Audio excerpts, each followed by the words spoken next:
Gihatag og update si Vice President Sara Duterte sa kahimtang ni kanhi Pangulong Rodrigo Duterte sulod sa ICC Detention Center sa The Hague sa the Netherlands. Samtang nagpagawas sabog pahayag ang usa ka reliyosong pundok kalabot sa ilang posisyon sa pagdala kang FPRRD sa laing nasod.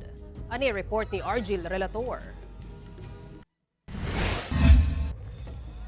Sa pagbisita ni VP Sara Duterte kang kanhi Pangulong Rodrigo Duterte sa ICC Detention Center, nangutana matud pa si FPRRD sa timelines subay sa nagkaduol nga eleksyon, labi na sa mga panghitabo sa kampanya sa mga senador.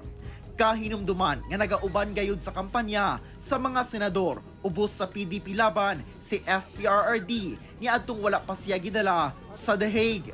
Nangutana sab matud pa sa FPRRD kung paunsa siya makabalik sa Davao City tungod kandidato sab siya pagkamayor sa lungsod. Sinabi niya na magme-mayor pa siya, magiging mayor pa siya. And he needs to go back home because he needs to serve the people of Davao City. Sa March 28, magsugod ang kampanya sa local candidates. Nag-express din siya ng fears niya, apprehensions niya sa baka merong mangyaring dagdag bawas, yung mga ganon na mga usapan sa eleksyon. Samtang duna na matudpay kanon ang pagkaon ni FPRRD apan dili pa siya anad sa sudan. Duna say doktor og nurses nga naga-monitor kang FPRRD. Gina-monitor labi na ang iyang blood sugar. Controlled man, apan dili matud pa mapugngan ang pag-inom ni FPRRD og soft drinks. Duna matud pay nadawat nga letters si FPRRD nga gipadala kaniya. Samtang nagpagula og pahayag ang Iglesia ni Cristo labot sa posisyon sa INC sa gihimo kang FPRRD. Sumala ni ka Edwin Zabala, ang spokesperson sa INC, sa usa ka programa sa Net25.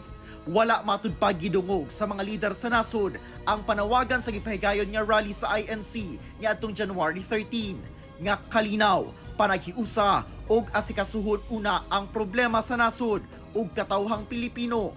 Inay ang mga lakang nga mo resulta lang sa panag-away ug panagbangi. Duna sab matudpay abilidad ang mga hukom sa Pilipinas nga ipatuman ang saktong hustisya ug ipatigbabaw ang katarungan sa tanang panahon. Busa dili matud pa kinahanglang isurrender sa Pilipinas ang soberenya sa atong nasod sa uban. Bisan kinsa man kuno nga Pilipino sa nasod nga dunay gihimong kalapasan sa balaod, dinhi dapat nga itaral sa atong nasod.